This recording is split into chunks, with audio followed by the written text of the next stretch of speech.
I'm Leanne Potter. I direct educational outreach here at the library, and I'm thrilled to see you. I'm thrilled to also wish you a very happy Constitution Day. This morning when I told my 15-year-old sophomore daughter that, she rolled her eyes and said, "Yeah, Mom, whatever." And then I told her, "Trust me, honey, if you said to your U.S. history teacher, 'Happy Constitution Day today,' he would love it." And she assured me she would. How many of you believe she really will? That's kind of how I feel, but I tried. Anyway, we're happy that you're here. My colleague Barbara and I are going to give you just a real brief introduction to the Library of Congress, to the collections, and then we're going to dive into our program. So without further ado, Barbara, come on up. Thank you. Welcome, everybody. My name is Barbara Bavis. I'm from the Law Library of Congress, which I'm sure you're all going to want to visit after this, right? Yeah. I just wanted to take a couple minutes just to show you a few things on our website that I think could really help you with your constitutional law research, since that is one of the things that we cover in the Law Library. So quickly, we do have something, this is a link that's directly on our website, which is law.gov, and it's called the Guide to Law Online, if everyone can see that. We have a specific Constitution guide. So the Guide to Law Online has curated links, so everything you see linked on the Guide to Law Online is free. So everything you click on this guide that you can see here, you can actually access. You don't have to go into a library for, although we'd love to see all of your smiling faces at the library.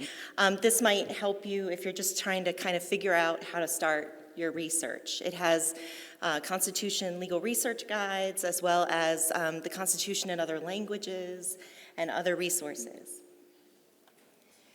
Another resource that we have on our website is our blog. And I know people usually tend to shy away from blogs as a resource, but our blog is really great. We have a lot of research guides that I think could really help you with your constitutional law research. And I've shown you one here. We actually did one on the framing of the Constitution. So the primary documents you can find for free online surrounding the creation of the Constitution. We also are the contact people for congress.gov. If you haven't used congress.gov before, it's our legislative information system. So we have information about all the bills and resolutions introduced in Congress from 1973 to the present. And in addition to that legislative resource, we also have what we call the Founding Documents page. Founding Documents page gives a link to several web guides. So we have a web guide for the Constitution, the Bill of Rights, and the Federalist Papers, all of which I think can help your research with regard to the Constitution. It's not just the text of the Constitution, but it's also primary resources around that period, so newspaper articles, letters written by people involved, all things that could help you and all things that are free. It also has lists to books that you can find in a library that also talk about that subject as well. And then finally, you can see a link on there to the Constitution Annotated. This is what it looks like if you click on it. The Constitution Annotated is written by members of the Congressional Research Service, so people who do research only for Congress.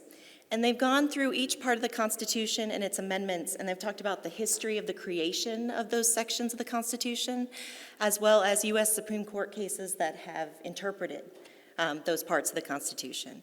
So another really great resource. It's a little dry, so take your time while you're reading it. But the good news is it gives you places to kind of begin and to start your research and to move on from there. All right? So I think these are all great resources. If you have your phones, feel free to look at them while you're here. Everything you see is free. And I'm going to turn it back over to Leanne, if she's still here. Yes. To continue on. Thank you, guys.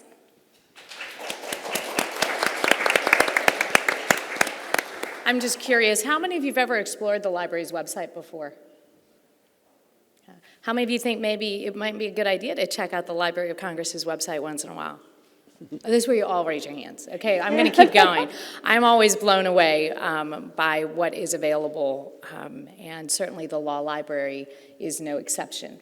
But the law library is only a portion of the Library of Congress, and in addition to the resources that are available through the library's law library, there are lots of other collections, and I wanted to highlight just a couple of them for you.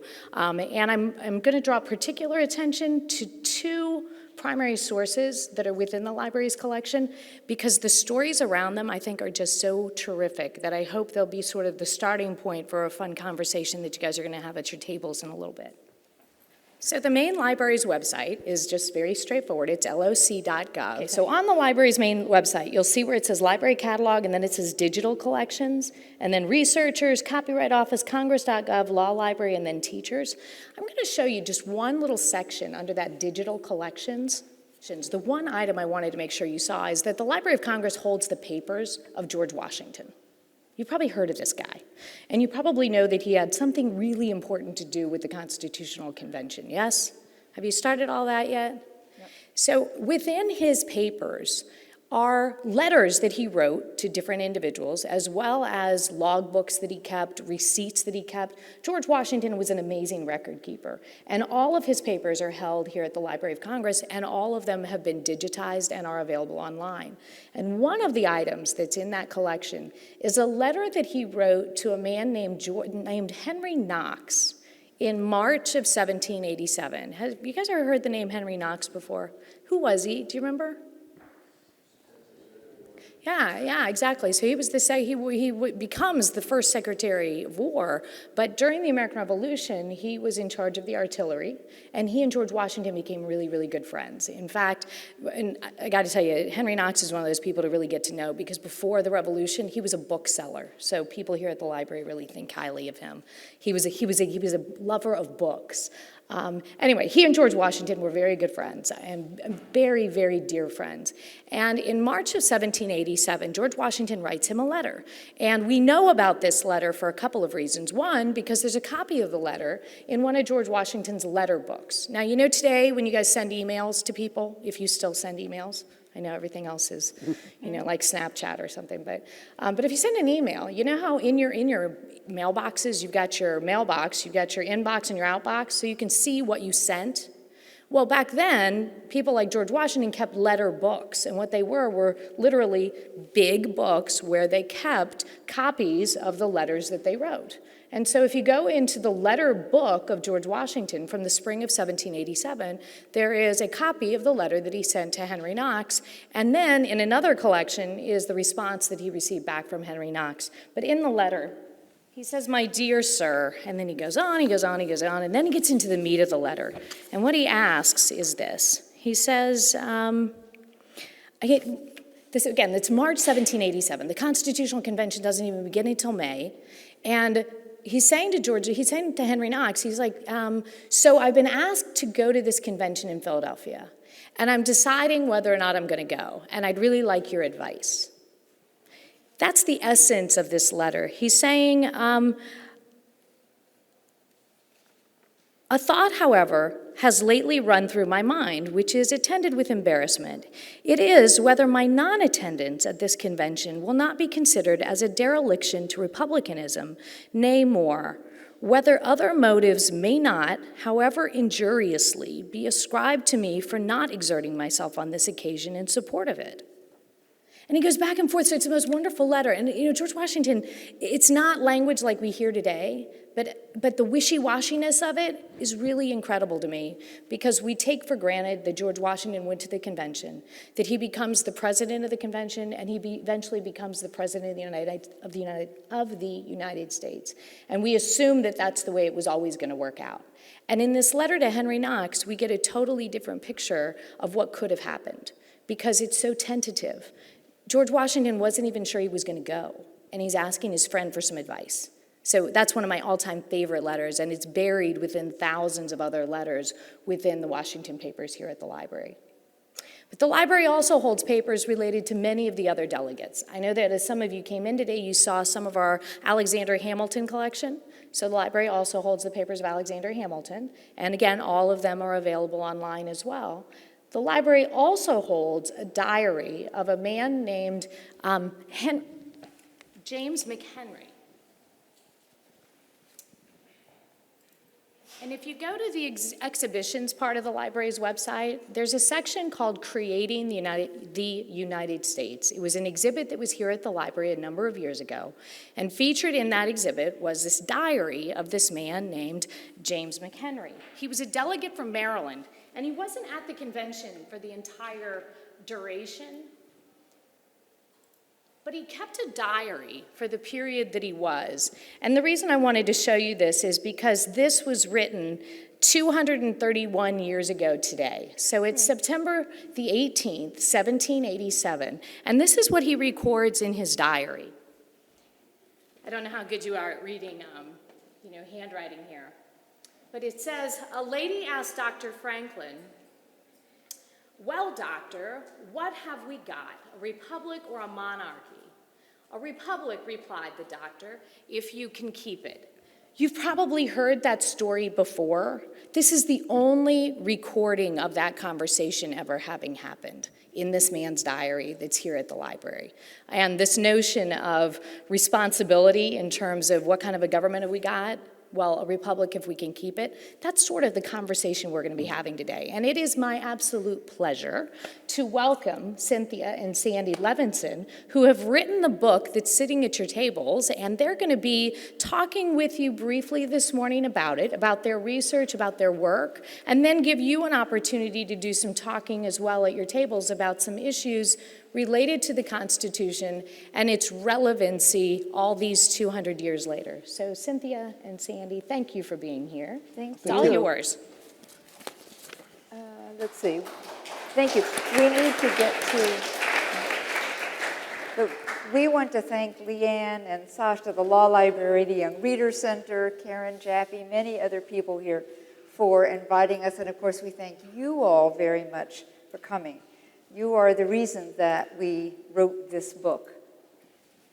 And I'm thinking, having heard from Barb and Leanne, that really I should have gone to the Library of Congress primary sources even more than I did when we were researching the book. But I think Sandy would like to make some comments about those. Yeah.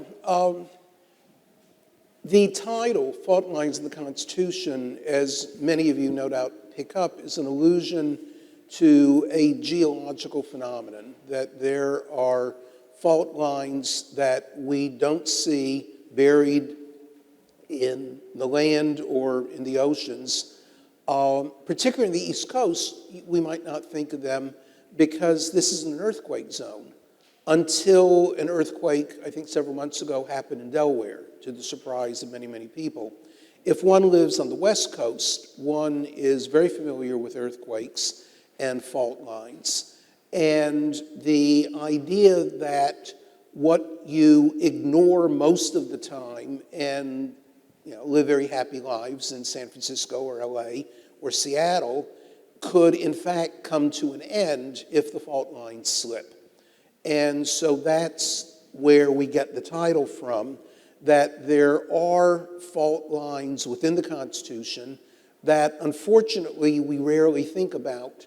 But one of the points of the book is that if they slip, and one of the implicit arguments is that they may be slipping in front of our very eyes today, then we are not, in fact, all that well off. I want to make one comment about the Knox letter and the reference also to Alexander Hamilton.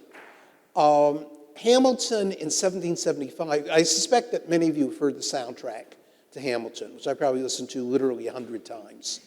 In 1775, depending on when you think Alexander Hamilton was born, it was either 1755 or 1757, and people aren't sure, he was either 18 or 20. And even in 1787, when he was an important delegate to the Constitutional Convention, he would have been 30 or 32. George Washington was one of the old men at the convention. He was born in 1732, 1787. He would have been 55 years old, which made him, relatively speaking, old. And he was more cautious. Old people tend to be more cautious. Younger people tend to be more daring. And nobody was more daring than Alexander Hamilton, or for that matter, James Madison. So one of the things you should be thinking about, and one of the reasons we wrote the book, is that it's extraordinarily important that people your age, who are going to spend far, far more time living in the future United States than I am.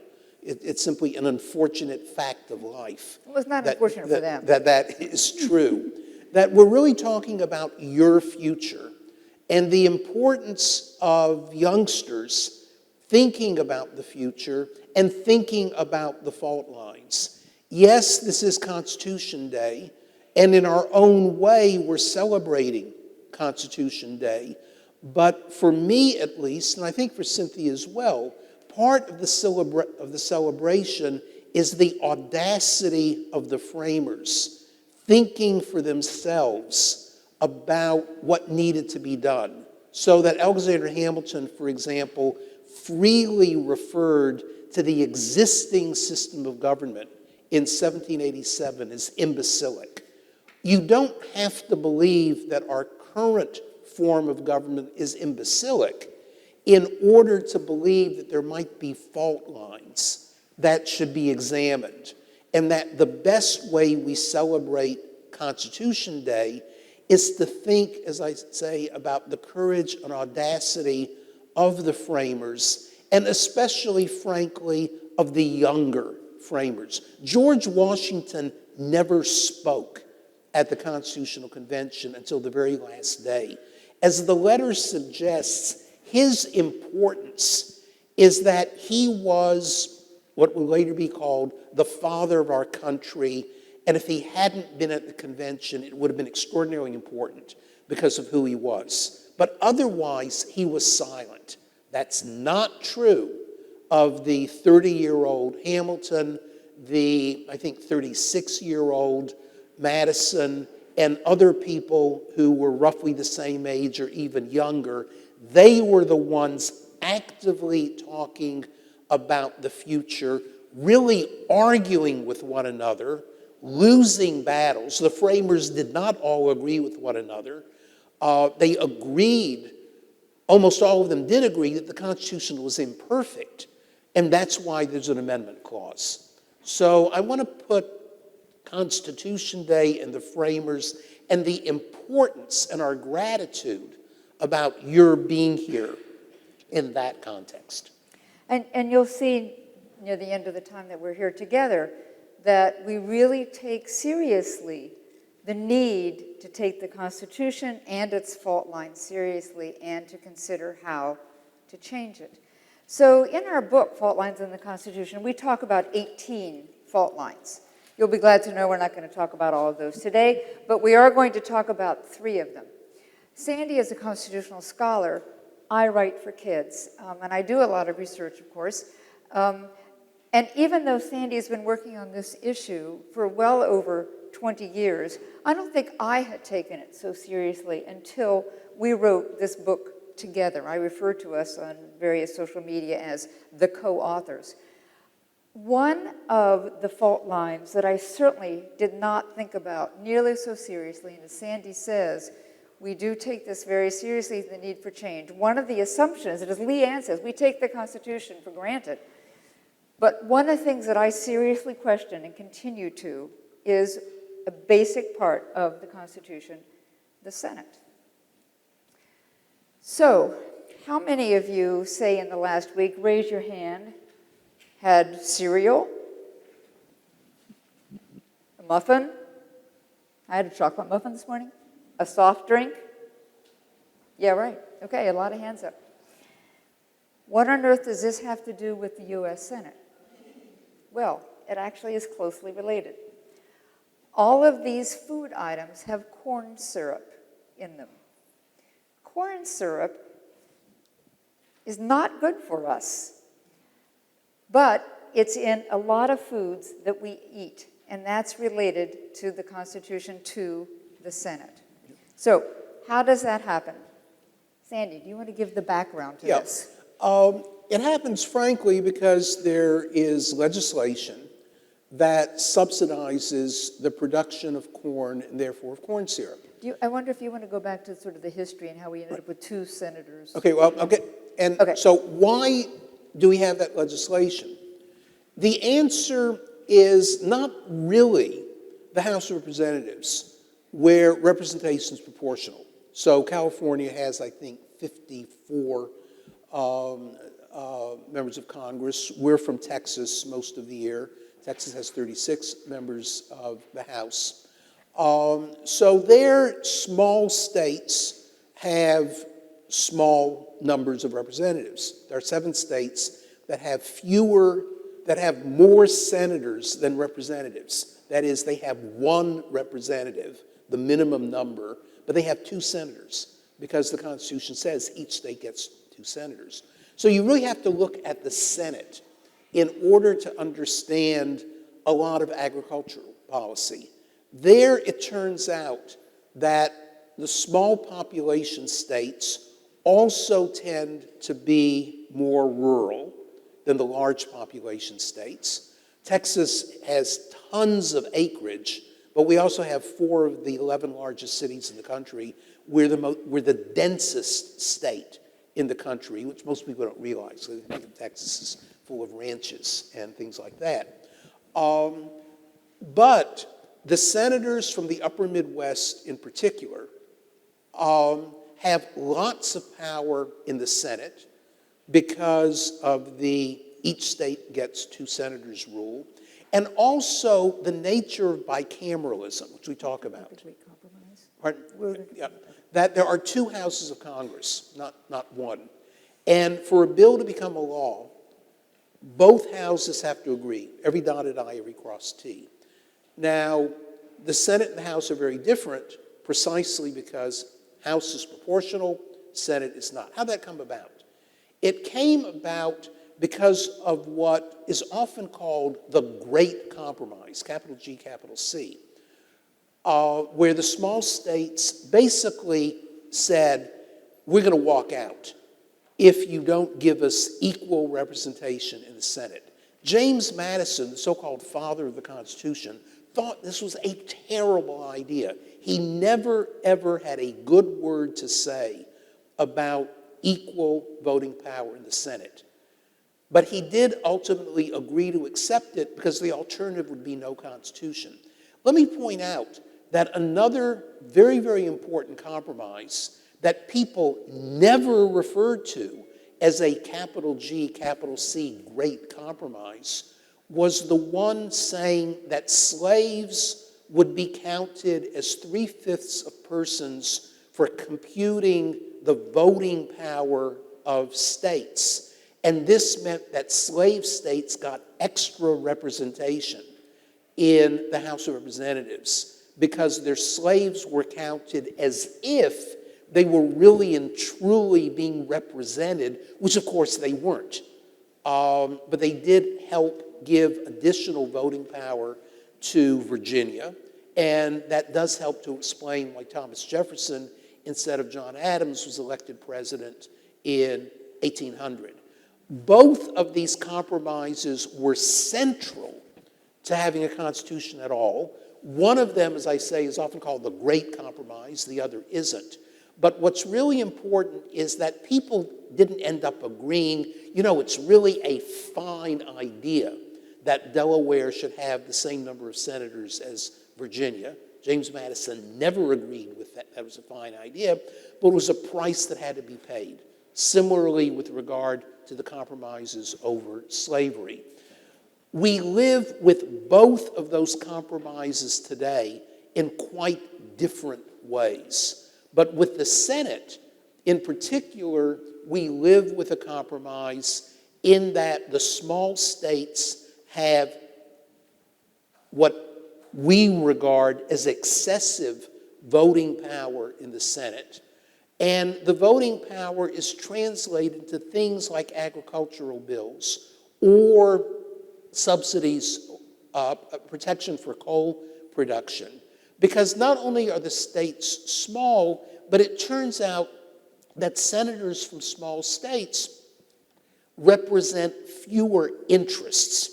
If in fact the small states really and truly were as diverse as the large states like Texas, then frankly it might not matter. But small states tend to be far, far less diverse in every measure of diversity, whether it's the economic base, the demography of the population. Small states tend to be whiter than Texas is, for instance. The most diverse city in the country is Houston, Texas. And this has real implications for why bills become law or why a lot of bills never stand a chance of becoming law. So there really are some potentially dangerous consequences from the Senate as it's constructed. Every one of the fault lines chapters in the book starts with a story, and our story about the U.S. Senate, which is the second chapter, begins with 9/11. We recently observed the 17th anniversary of 9/11. After the attacks occurred on the World Trade Center and in Shanksville and right here in Washington, D.C., the president asked Congress to allocate funding to protect important sites, military sites and commercial sites and that sort of thing around the country. Well, the person who was in charge of organizing that effort to allocate funding was Senator Patrick Leahy from the itty-bitty, teeny-tiny state of Vermont. He had a lot of authority here, and he could largely, through some compromising, but largely control how the money was going to go to the states that was getting assigned to protect buildings and people. He decided that because he comes from a teeny tiny state, he did not want to have the funding, the Patriot Act funding it came to be called, to be allocated solely on a proportional basis. That is, the big states shouldn't get all the money compared to the small states. So he made sure that 0.75% of all the funding as a baseline went to every single state, and then on top of that, money went to the states based on population. But every state then got a baseline, and that included Washington, D.C. That meant that some states, and arguably possibly Washington, ended up with some money that it didn't know what to do with. Well, Washington, D.C. spent some of its money on a rap song. That might have been fun, but it's a little hard to understand how that was going to protect buildings here or people. I think it was Montana or Wyoming spent some money on a robot that they named Daisy. Another state spent some money on an air-conditioned van. On the other hand, some states like California got much less funding per capita than some of the small states did. This is, we're showing you some graphics from the book, and this shows you the comparison between per capita funding between California and, what's our other state here? Wyoming, thank you. One of the people we quote in the book said, from a small, that is low population state, said, "We got a lot of buildings here." Well, yeah, but. So this is one of the very current examples of the effects of having 2 senators per state. Yeah, let me just intervene with one thing.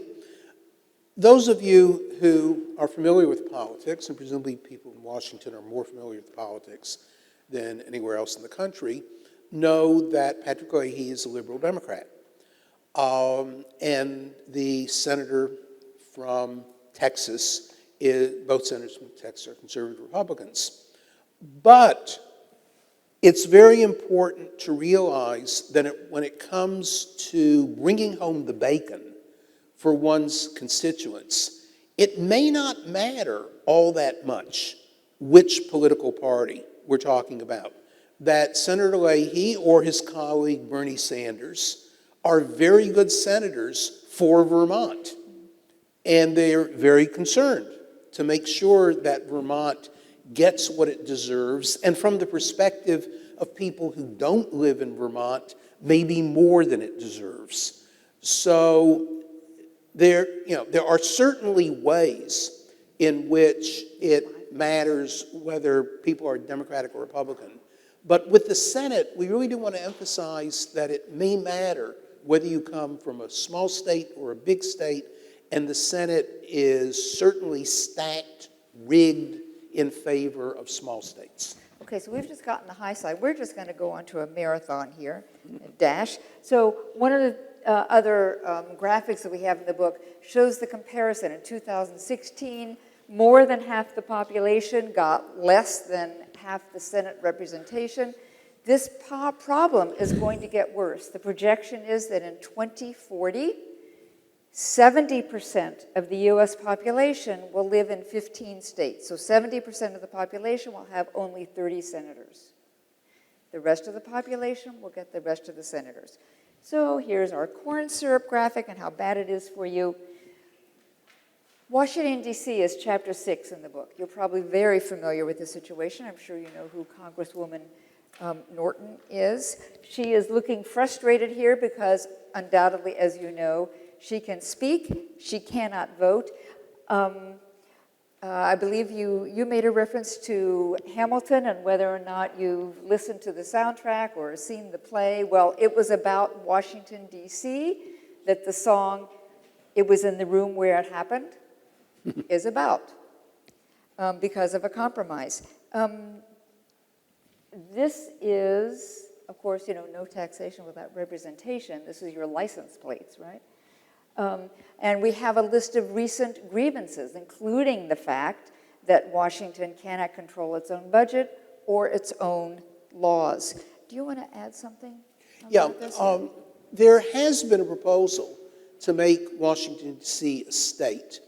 There is frankly no possibility that the amendment required to make Washington a state and therefore get you 1 representative and 2 senators will ever pass because of the small states, or for that matter, the large states, that can veto any proposed amendment simply by getting 1/4 plus 1 of all the states. And so for a variety of reasons, largely political, here's where being a Democratic Republican might matter, because there's almost no doubt that the 2 senators and the representative from Washington would be Democrats. But you should know that there is 0 probability of a constitutional amendment actually giving Washington representation in Congress and a vote for legislation. So the third fault line that we want to talk with you about today, very quickly, is whether or not you can grow up to be president, or how grown up you have to be president. It's often said, everybody in the United States, you can all grow up to be president. Well, that's not necessarily the case. The story we tell in this chapter is about John McCain, who was not born on the territorial United States. Could he actually, when he ran for president, if he had won, become president? It's not absolutely clear, but one of the major fault lines that we take a look at is age minimums. You have to be 35 years old. You have to have lived in the United States for at least 14 years. Senator McCain raised the question in the U.S., what is that and where is that? And you have to be a natural-born citizen, which is totally unexplained. We need to run. This is France. We need to run through this. In France, in order to run for president, you just need to be 18 years old and have a bank account. The French are really serious about their bank accounts. There were, until very recently, 2 states in the country that did not have an age minimum for running for governor. So, for instance, in Kansas, Jack Bergeson ran for governor. He was 16, and he ran with a high school classmate of his, Alex Klein. They actually, ultimately, 6 teenagers in Kansas ran for governor. During the primary season, the Kansas legislature changed its laws, but Alex and Jack were allowed to participate in a couple of the debates. The others, for some reason, were not. One of the things that Jack said was, after he lost the primary, "Please go vote. A democracy only works when the citizens are engaged in the process." Another state that still does not have an age minimum for running for governor is Vermont. And here is Ethan Sonneborn, who at 13 ran for governor of Vermont. And he got in the primary just last month, in August. He got 8% of the vote statewide. So we're very proud, yeah. Why is this important? I mean, it's kind of fun and entertaining, but participation in the debate is really significant. And it's no secret that there are differences between people your age and people even 35, let alone the current Congress, where most people are well over 35. It would be very interesting and perhaps even important if people your age or closer to your age actually participated in senatorial debates or presidential debates and brought up the kinds of issues that are relevant to you that might be quite different from the issues that are most salient to people like me. The age limits have the consequence of barring people from being heard during the run-up to elections, even if, as in Vermont, Ethan got only 8%, and nobody ever thought he would win. But he was able to articulate, he's a very articulate young man, issues that are really important. So the question is, now what? And we turn this over to you. Michael Che said, I know the forefathers said you have the right to own a gun, but they also said you can own people. Look, the Constitution is a lot like our grandfather. He's wise, we love him, and he means well, but he's getting really old. And every once in a while, he says something crazy, and we got to go to the other room and discuss what we're going to do about him. So we are giving you the opportunity to discuss what we're going to do about the Constitution. Sasha Dowdy, I believe, is going to organize you. Oh, Leanne is. Okay. She's going to bring the questions over. Okay, Good. so. All right, so at your tables, each table is going to get a question. 2 tables will have the same question, so we actually have 3 questions floating out there. And at your tables, what we'd like you to do is just first take a minute to read your question, think a little bit about what your reaction to the question is, and then start a conversation at your table about your question. And ultimately, we'd love it if one person from each table could be your scribe. So we've got flipboards adjacent to each of the tables. If you could jot down just, like a brainstorm, ideas that people have in, reaction to the question. And then at about 11:30, 11:35-ish, we're going to ask for one person from each table to sort of report out on what your table talked about. And then it'd be great if somebody could we'll walk around too and tell you what time it is, how much time you've got.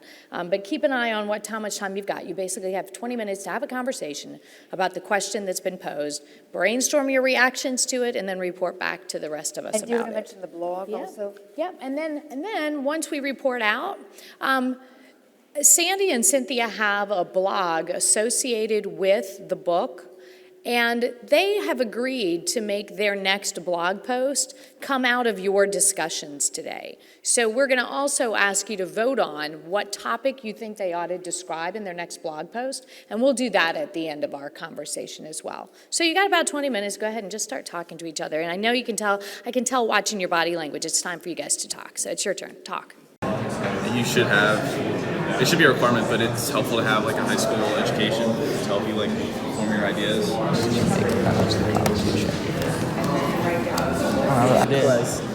It'd just be straight chaos.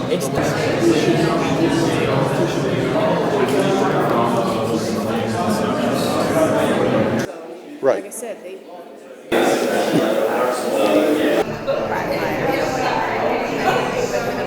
Yeah. So Yeah. one mic. I think it was necessary for conflict. And we generally thought that 18 was a good age to vote because that's when you become a legal adult. And so we thought that was also a good reason to have 18 the age to run for office. We ended up not thinking education should be a requirement because that would kind of limit who can run if you can. And then development was kind of the maybe 25, because that's when your brain stops developing.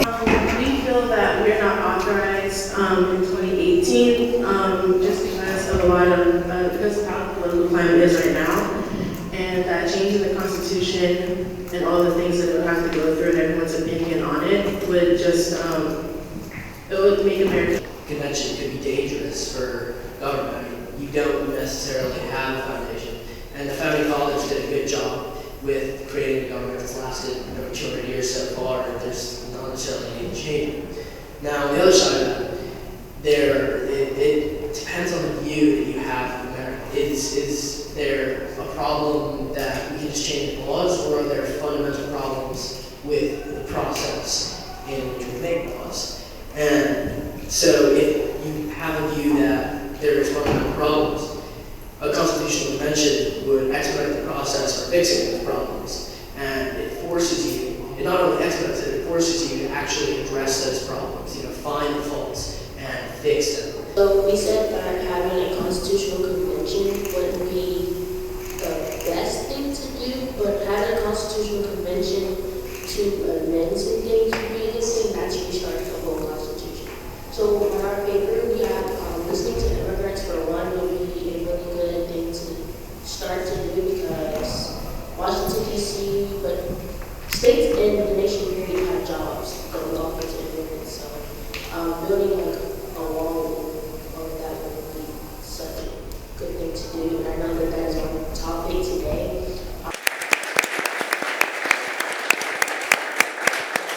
Yeah. So this is a great discussion. I loved hearing all of this. Thank you so much. You should know that in the second to last chapter of the book, Sandy and I actually debate this question of whether or not to have another constitutional convention. There's an audio of the book, and in the audio, we actually really did get to debate each other. Actually, we were just talking earlier about what our biggest arguments were while we were writing the book. One was that, the other was whether to pronounce it gerrymander or gerrymander. But we'll reprise briefly for you what our arguments were about a constitutional amendment, a constitutional convention or not. Sandy, you want to take the lead? Yeah. For a variety of reasons, Congress, I think, is nearly hopeless as a source of really serious discussion about potential constitutional reform.